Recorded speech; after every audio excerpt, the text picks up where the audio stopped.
I guess we can get started. I mean, I'm just going to do a little intro, so if anyone comes in a little late, they won't miss a whole lot of anything. So, my name is Jordan, and I'm the Communication Events Coordinator for MIGS. DFO reached out to us a few weeks ago to help spread the word about their new recruitment initiative called All Hands on Science. So, of course, being a very great resource for new graduates, for graduate students, for a whole lot of other people, we said yes, we'd love to help them out. And here we are. So I reached the word out to all of MUN, all of MI. So hopefully we have a lot of people here from different backgrounds. So they can also help spread the word. And before we start, I'm going to just start with a land acknowledgement. We respectfully acknowledge the territory in which we gather as the ancestral homelands of the Beothuk and the island of Newfoundland as the ancestral homelands of the Mi'kmaq and Beothuk. We would also like to recognize the Inuit of Nunatsiavut and Nunatukavut and the Innu of Nitassinan and their ancestors as the original people of Labrador. We strive for respectful relationships with all peoples of this province as we search for collective healing and true reconciliation and honor this beautiful land together. So today we have with us Melanie and Fiona. They're from DFO, and they're going to give us a little bit more information on this initiative. Melanie, Fiona, you guys can take it away. Awesome. Thank you, Jordan, for the lovely intro. Hi, everybody. We're very pleased and very grateful for this opportunity to speak to you today about Fisheries and Oceans Canada, as well as our recruitment initiative, All Hands on Science, which hopefully will please many of you. So let's just jump right in. So speaking to you today is myself. I'm Melanie Bisna. I'm a human resource team lead on the enterprise staffing team at Fisheries and Oceans Canada. I started with Fisheries and Oceans back in November 2021. Previously, I have had the opportunity to work for several separate agencies as well as other federal government departments. Majority of the work that I do touches on recruitment, outreach, and staffing at a national level. A lot of the recruitment that is focused on science, as well as employment equity, diversity, and inclusion, and really trying to build a diverse workforce that truly represents the population in which we serve. And I will pass it on to Fiona to do so. So we also have Fiona Wagner on the call. She's a species at risk biologist for our Aquatic and Ecosystem Systems Division at Fisheries and Oceans Canada, and she'll speak to a little bit more of the work that she does for Fisheries and Oceans later in the presentation. So I would also like to begin by acknowledging that the land for which myself and Fiona are on today is the traditional unceded territory of the Algonquin and Anishinaabe people, and we both reside in Ottawa, Ontario. So Fisheries and Oceans Canada, we're a federal institution responsible for safeguarding our waters and managing Canada's fisheries and ocean resources. DFO helps to ensure healthy and sustainable aquatic ecosystems through habitat protection and sound science. We support economic growth in the marine and fisheries sector, as well as innovation in areas such as aquaculture and biotechnology. So I'm going to jump along and pass Fiona's slides just for the time being, just in the event that she has technology issues, and we will come back. So jumping into a little bit more about DFO. So we're a very large federal department. We have about 400 work locations across Canada, in which, as you can see on the map, most of them reside on the coastal areas. We do have a few offices that are in the middle of Canada, as well as in our northern areas. So we have offices in Newfoundland, Labrador, Gulf, the Maritimes region, Quebec, the National Capital Region of Ottawa, Ontario, Prairies, and Pacific. With this recruitment campaign, we're also applying flexibility across the board in terms of providing possible hybrid or remote work for talent that is across Canada that may not necessarily be located where our offices are located, as we're well aware that there's talent all across the nation, and we don't want to limit ourselves to just those that reside where our offices are. So applying max flexibility where we can with this initiative. So All Hands on Science. So thank you again to the MIGS team for having shared our poster. So I'd like to go into a little bit more information as to what All Hands on Science is. So it's an opportunity for DFO to onboard science professionals or those that have an interest or passion to work in science. We're really looking at applying an employment equity driven lens to this initiative. So we're providing priority of assessment and appointment to those that have self-identified in one or more of the 4 employment equity groups. So visible minorities, persons with disabilities, Indigenous people, and women. So our target market for this initiative is really focusing on soon to be graduate students. So those that are graduating up until the end of December 2022, as well as recent graduates or those that are looking for an entry or middle level opportunity to grow their career within science. So I'll go into a little bit of detail in terms of our positions and what we're looking in terms of onboarding for this initiative. So we're looking for biologists. So biologists at DFO will conduct basic and applied research to extend knowledge of living organisms, manage natural resources, and to develop new policy-based practices and products relating to marine biology. Our biologists will work in the lab, on the field, as well as in an office setting. We're also looking for physical sciences, so reflecting on previous practices, planning in a political inclined fashion to help management in decision making, working on a broad range of scientific disciplines such as physical, environmental, geospatial science, geography, fisheries biology, remote sensing, meteorology, chemical, and geological and biological oceanography. Our science technicians are those that are working on the field most likely and helping with sample collecting, field camps, etc. So those in this position will actively support our projects and programs relating to the conservation of fisheries and oceans by acting as a dedicated resource. Our program support positions are those that will provide support on various departmental science programs, which focus also on our oceans, waterways, and aquatic ecosystems. So you'll have the opportunity to work closely with our DFO process, strategies, policies, and guidelines, all while having the opportunity to engage with internal and external parties. And we're also looking for scientific analysts, so those that are going to conduct research and analysis and evaluate the economic and sociological effects of our projects, programs that tie into DFO's unique mandate.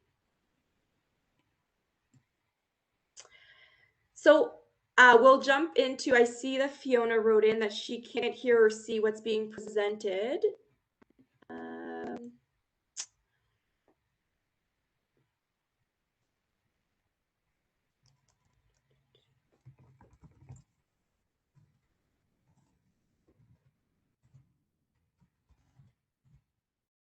So I'll just continue. Hopefully Fiona can get up and speak to you about the amazing work that she does, because I think there'll be a lot of interest to hear that. So with this recruitment campaign, our advertisement poster is up at the moment. And if you haven't seen a copy, I will share it with you at the end of this presentation. I've also included in the chat the link to our VidCruiter recruitment platform, where you can read more on our position profile. So those 5 occupational groups that I mentioned earlier, you can read testimonies from our current employees that are physically doing this type of work across the department. You can read more about the duties, the salary range, education requirement, etc. As well as through our VidCruiter recruitment platform, you can also see campaign videos, videos on DFO, as well as the work we do on a national level. You can also read everything about DFO and the initiative, and we're also there to answer any questions if need be. For this process specifically, upon application, we're looking at a way to really step back and reflect on how staffing in the government was done for many years, and we're taking a new innovative approach to this. So you'll notice that the platform that we're recruiting off of is not your typical platform on gcjobs.ca. We're not expecting candidates to provide very long paragraphs of lengthy experience that they've acquired throughout the years. We're really looking for an opportunity to provide growth and development. So we're looking to assess 2 transferable experiences that are transferable through all 5 of those occupational groups that I mentioned, as well as collecting information on either other gained experience that you might have, interest that you have, so that at the time of referrals with managers, we can really pair hiring managers with candidates that meet exactly what they're looking for. So almost like a matchmaking service, but that's done for a position rather than for a relationship. So a few things to keep in mind. So this poster does close on April 13th. So you have a little less than 2 weeks to apply. Generally, give or take, the application takes about 45 minutes to complete. It's a lot of open-ended questions. And like I said, 2 experiment questions that we'll be evaluating that will give you an opportunity to work or be referred for various positions across the board for all 5 of those occupational groups. However, if you have interest in a specific group, we are asking for you to provide that information. There will be a little paragraph just above asking for your interests, your passions, aspirations, etc. And that would be a great place for you to identify, I would like to work as a biologist, and we can pair you with managers that are looking for biologists only. As we are applying flexibility across the board and really trying to remove systemic barriers where we can, this initiative will be open to all Canadian citizens, permanent residents, and individuals who have a work or education visa. As I mentioned earlier, this is an employment equity driven campaign. So we are providing a priority of assessment and appointment to those that do self-identify to belonging to one or more of the 4 employment equity groups. We also offer accommodations during every step of the way, which also includes submission of your application. So in the event you're having issues with the platform, you don't have reliable internet, you would like accommodation for any other reasons, please don't hesitate to reach out to us. We're more than happy to help. It's actually my team that monitors that DFO talent recruitment email, which I can also share in the chat later. More than happy to provide you with any other information or accommodation if need be. I'll go into a few other student recruitment platforms that are available to students who aren't necessarily graduating this year, that could be available for you to gain really essential and valued work experience within the government. So we have the Federal Student Work Experience Program, FSWEP. So this is open to all students who wish to gain valuable work experience within government. Generally, there's quite a broad range of experience that you can gain, and it does touch on some science experience as well. But this is just very much a general overview of different opportunities to gain experience within government, begin networking, etc.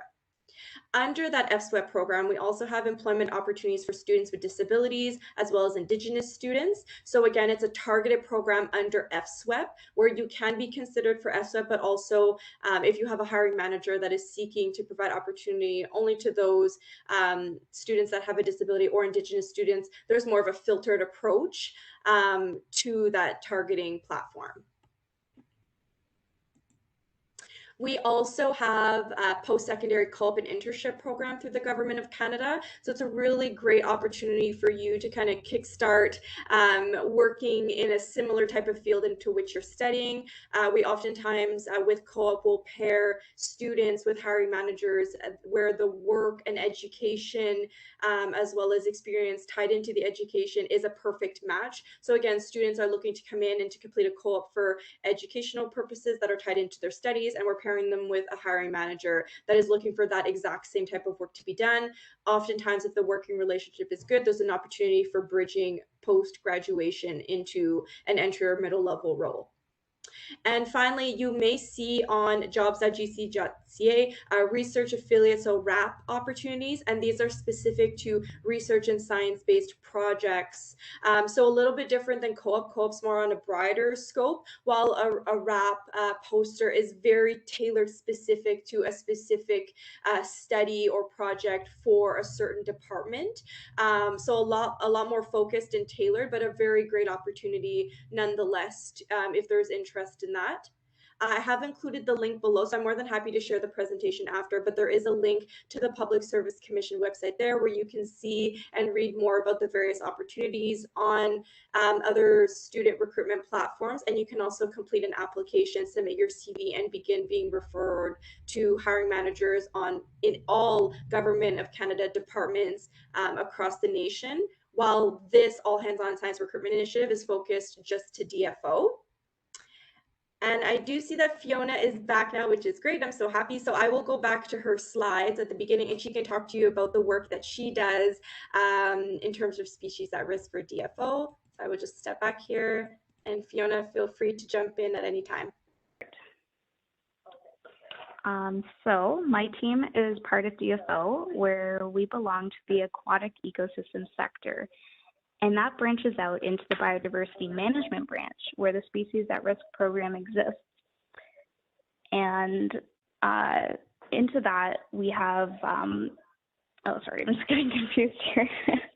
I'm hearing everything echoing back at me, so it's a little disorienting. So my team fulfills the coordination of recovery publications with our DFO regions. So those include Maritimes, Newfoundland and Labrador, Ontario and Prairies, Quebec, Pacific, and Gulf regions. So we're responsible for reviewing, editing, and publishing recovery documents that plan out the conservation and recovery actions for a given species at risk. These recovery documents include goals and objectives of how to work towards those working towards the recovery or the conservation of a species, and these are framed in reporting periods of 5-year increments. And a big part of our role in this document process includes briefing management on recovery documents that need their stamp of approval before we publish them. So between the time of having a document reviewed and ready to send up to having it approved, there's a bit of a back and forth with management that can be very time sensitive and last minutes, days, hours, and this is where my team really gets the feel for the operational side of our job.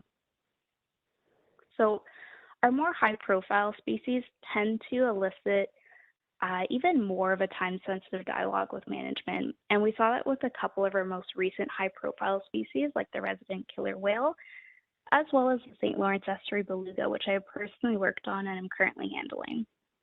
Next slide, please. So part of DFO's mandate is that we ensure Canada's oceans and other aquatic ecosystems and their aquatic species are protected from negative impacts and threats. And there's a few examples of this. There's coastal development, vessel strikes, marine pollution, legal and illegal harvesting, underwater noise, which we call sonar acoustics, bycatch as well, which is incidental capture during commercial fishing while targeting different species, as well as artificial light, which can always affect nesting beaches. So there's a lot of threats to species that can cause their populations to be at risk, and that's where DFO and my team comes in on the policy side of things. So as a result of all these threats, there are currently about 140 aquatic species across Canada that are at risk. And so we call them species at risk. And since I joined my team about 7 months ago, I've only worked on reports of special concern, threatened, and endangered species. And so at the bottom there in the infographic, there's the term extinct, which I feel like there might be some familiarity around, but if anyone is curious about the term extirpated, so it has to do with the extinction technically of a species in a local, like locally speaking. So it's not completely extinct throughout the entire world, but it's absent and no longer existing in one part of the world where it used to exist.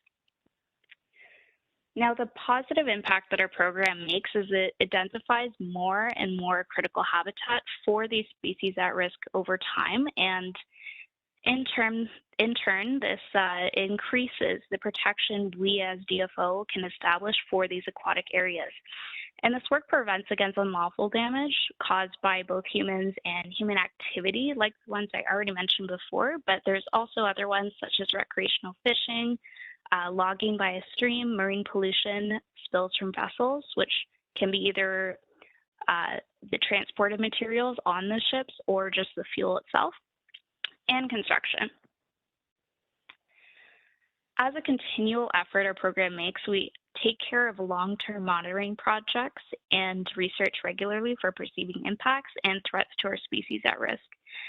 And altogether, to summarize, our program's knowledge on the impacts of the environment on species distribution, priority threats, priority places, gives us the edge, essentially, to strategically design plans for improving the species status for our species at risk.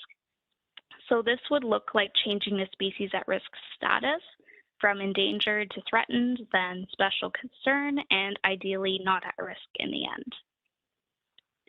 Next slide, please.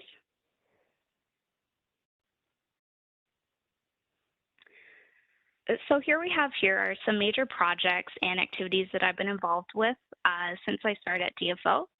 And I'd like to just say that although I describe my team's main roles, I just want to say that each member of my team has the freedom to explore specific areas within our program that they wish to contribute to and gain experience in.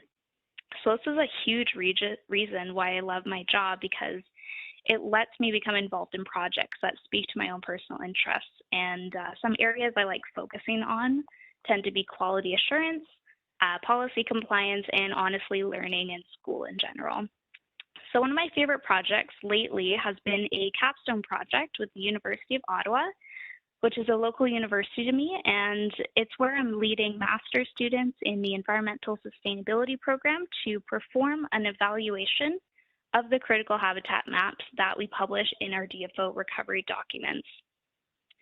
This has been an especially exciting project since it's just my first time leading on a project and essentially supervising, a multi-month project with students, and I get to represent DFO as a client in the process, which is an interesting experience.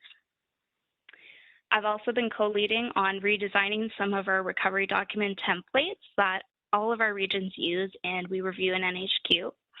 So the way this works is the regions use these templates, they send them our way once they're filled out, and we review them until they're in shape and sent and ready to send to management to get approved and ultimately get published in the end. So this is exactly what we're doing with the resident killer whale that was published at the end of January, and right now we're in the process of approvals for the estuary beluga whale. And I've also been participating in a few collaborative working groups with other DFO programs, and here I get to learn what other people are working on in the same branch as me, and it's very interesting seeing this.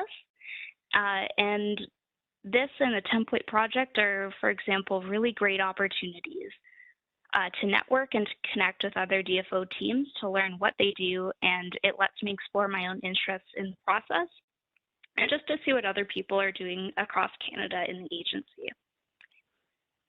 And second to last, ever since I graduated from university, all I wanted to do was go back to school. So what I learned is that when you're onboarded at DFO, your supervisor sets you up with a learning plan for anything you may want to pursue. So for me, I have a list of courses on a bunch of different things, like how to write briefing notes, how to work on time management and memory. There's mindfulness and even preparation for language testing. So one thing I've seen routinely with DFO is how open and well-receiving they are with being approached with requests for self-improvement and anything that encourages you to pursue your interests. So participating as a speaker today is a true testament to that. And just to summarize, this is only a broad scope of the work I get to do and similar to what my colleagues get to do. This is all in addition to the main tasks we do, and every employee has the liberty of describing what projects interest them and organizing that with their management. So everyone has their own roles that we all connect on, but we all have our own individual paths that we pursue at the same time. Next slide, please.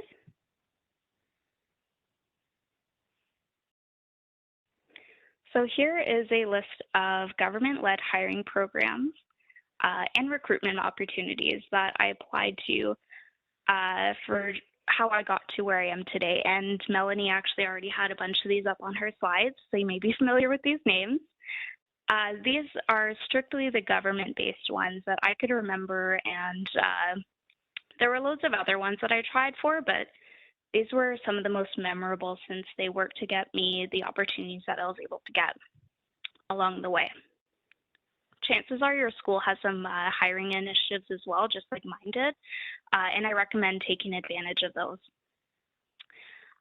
So just to outline my path, so originally I started with the Canadian Coast Guard in 2018, and how I got there was I heard from a hiring manager through the FSWEP program, and I worked a summer term with them, so I was in environmental response, that program in incident management. And thankfully, they liked me enough to keep me for 2 years while I was studying full time. But of course, COVID hit, and they weren't able to commit to continuing very many like onboarding initiatives. So sadly, I had to say goodbye to the Coast Guard that winter. But luckily, I attended a student fair held by DFO the previous summer, and I was directed on board to a completely different team at DFO, which is called Ecosystems Management, which is actually a sister branch to the one I'm working in now. And I worked there for just about a year until I graduated. And then I worked a casual contract there since I could no longer do student contracting, of course. And the next step for me happened to be hearing from a manager through a DFO repository for students and new grads. And eventually I was hired on with the team I'm on now with biodiversity management.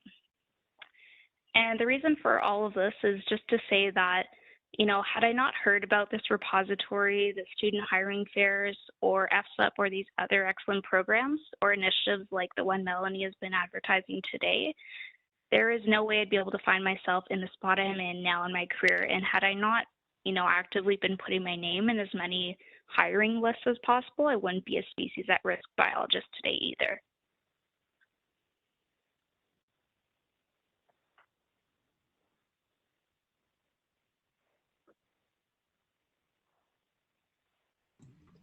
Thank you so much, Fiona. I'm so happy we were able to get the technical issues resolved, and hopefully it didn't impact anybody's intake with the presentation.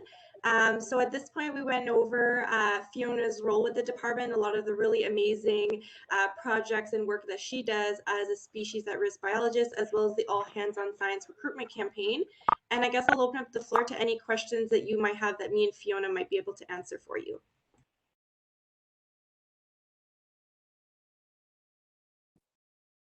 Okay, so I know that earlier there was a question in the chat, and it's probably best for Melanie to answer, so I'll read it out.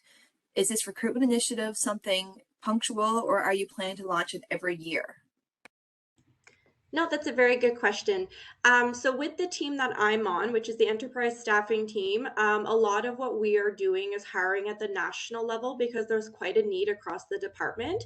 We're a department of over 14,000 employees from coast to coast to coast.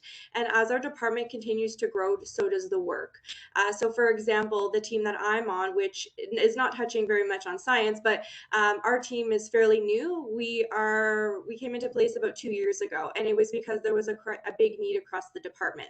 So that being said, this initiative campaign is something new. We're trying something very innovative, flexible, creative, as well as ensuring that we're inclusive across the board. So this campaign is coming out this year. We're hoping to learn from the feedback that we received for another campaign that's going to be similar, that if all goes well, keep your eyes and ears peeled, because we're anticipating something potentially going out in the fall that will include, if all goes well, a co-op potential piece that will be STEM focused. So all to say is I can't guarantee that this will be something that's run every year, because we would like for there to be quite a large amount of qualified candidates to share with managers across the department, and of course offer as much opportunity as we can.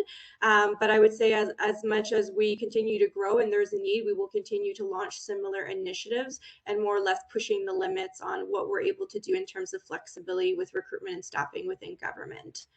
I hope that answers your question. I think it should. Otherwise, I'm sure we'll hear. But Melanie, also another question for Melanie. Laura asked in the chat that you mentioned this initiative is for students graduating this year. Does that mean that graduating from your program before the end of 22, or does it include 2023 as well? No, that's a very good question. So this campaign specifically is because there's such a big immediate need at this time. We're looking to start referrals with hiring managers in early summer, so anticipating for June. So because of that reason, this campaign is only open to students that are graduating before the end of 2022. too. However, that's also why myself and Fiona included information about our other student recruitment campaigns, because there's a lot of traction and a lot of demand, and managers are constantly looping back to FSWEP, Co-op, and RAP. So I would highly encourage that in the event, you know, you aren't graduating this year, but there's interest, to put an application through, because it's a really good opportunity to seek work experience within the government and begin networking, such as Fiona did. And as things begin to plan out for the next recruitment campaign in the fall, that one will be extended for students in 2023. So again, nothing is set in stone yet. We're still in the planning phases, but we're anticipating something coming out in the fall, which will be a partnership with the Canadian Coast Guard, as DFO and the Canadian Coast Guard are under the same working roof, if that makes sense. So it'll be an opportunity to seek potential job offers for both sides of the house, I guess to say. So to answer your question, unfortunately, no, this campaign is not open to students graduating next year. The next one will be, as well as with a co-op option, but I would highly encourage you to seek those other student recruitment platforms mentioned, because there's constant demand from hiring managers across the nation in all government sectors that are looking into those platforms. Awesome, thank you. I have another question in the chat here. Contact email be provided from Melanie and the host if you guys are comfortable with that. That's up to you completely. So if you are comfortable, pop it in the chat. If not, I'm sure there's other ways to go. Yeah, I'll actually include this email. So this is our, I'll have to copy paste it. 1 second. Ooh. There we go. I will copy paste this email for you, and I will also include my personal email if ever you'd like more information. And I think Fiona, really up to you if you'd like to share your own as well. Okay, another question. Lots of questions here. Are these going to be full-time positions? What is the duration of the contracts? Very good question. So with this campaign, it's for permanent work. So although there might be opportunities for casuals and terms, the real focus of this is going to be for an indeterminate appointment. Okay, another question. If there is repetition across some of the screening questions, are we expected to repeat these parts of our answers? Does each question go to a different DFO staff member? No, that's a very good question. So actually, when you apply to All Hands on Science, we're asking you 2 screening questions, which are actually transferable through all 5 of those occupational groups that I mentioned. So when you apply, you're actually applying for opportunities in all 5 of those groups. And then based on your education, experience, and interest, we're going to refer you to managers that are seeking exactly that. So it's really great. So you're not applying 5 times, you're applying 1 time, and you might be approached for various opportunities, all within science. But it might be within different occupational groups, different sectors. As Fiona mentioned, we have 13 sectors across the department that do various work relating to science. So it's a really great initiative that allows for a lot of flexibility, because work in one team is very different from work in another team, and one might pique your interest more. So we want to make sure that as we're doing referrals, you're being approached for opportunities that match what you're seeking, and it kind of gives you an opportunity to evaluate and then pick what you'd like to do.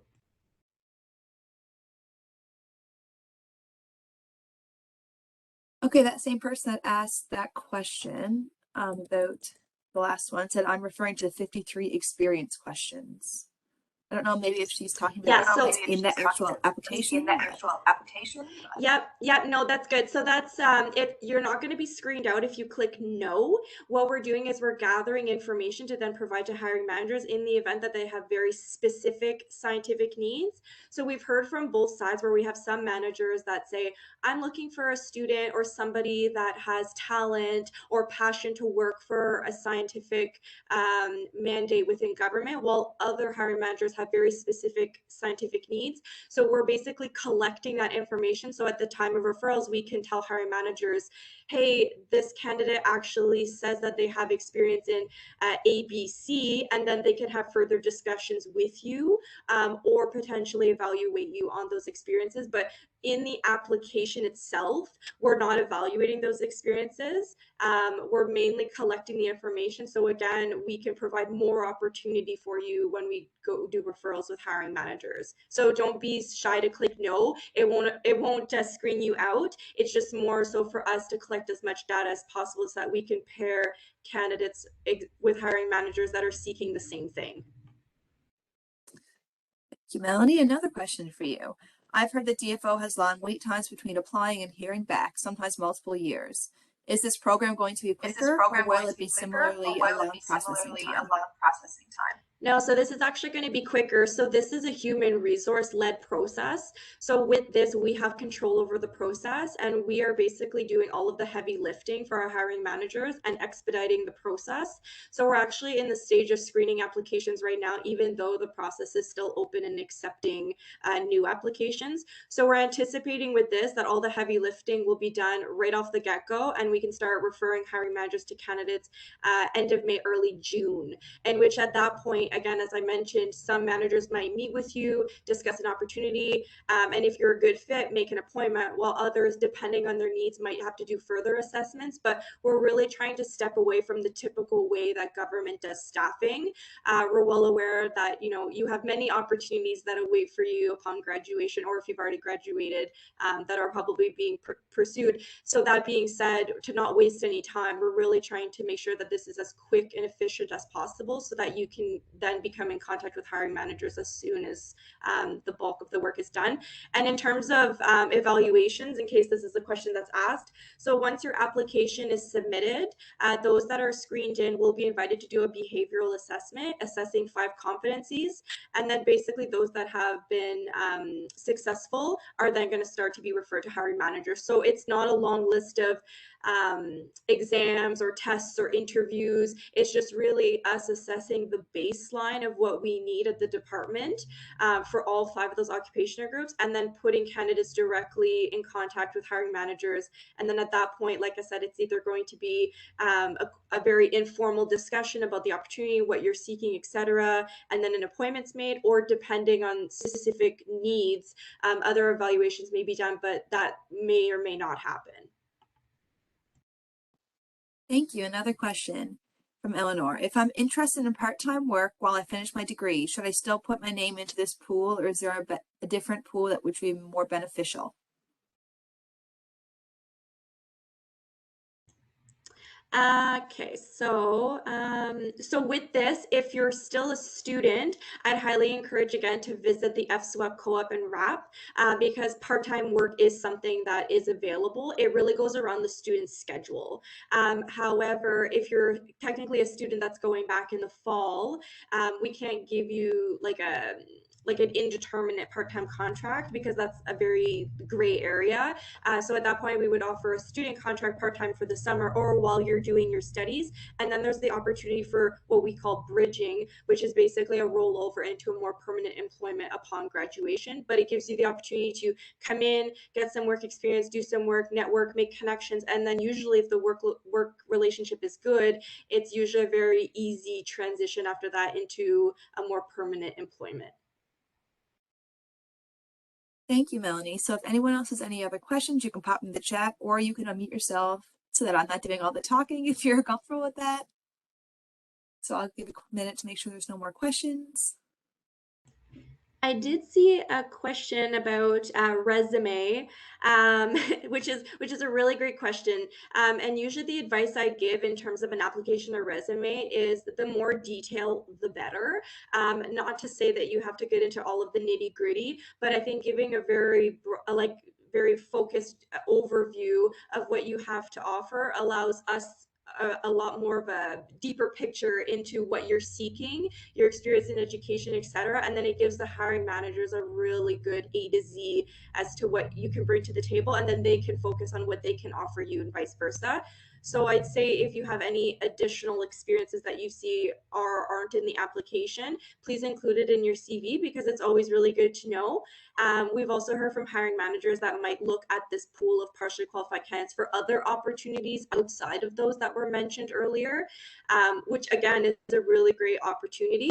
And we've also heard from the Canadian Coast Guard that they would like to access this pool as well, for other occupational groups that are outside. So I'd say as long as you know, we're assessing that transferable experience, put as much detail as possible. So at the time of referral, the more that you can bring, the better, because it'll just set you up as a top candidate. Okay, I think for now we're good. I don't think there's any more questions. Thank you very much, Melanie and Fiona. It was great. And thank you everyone for coming. Have a great day. Have a great day.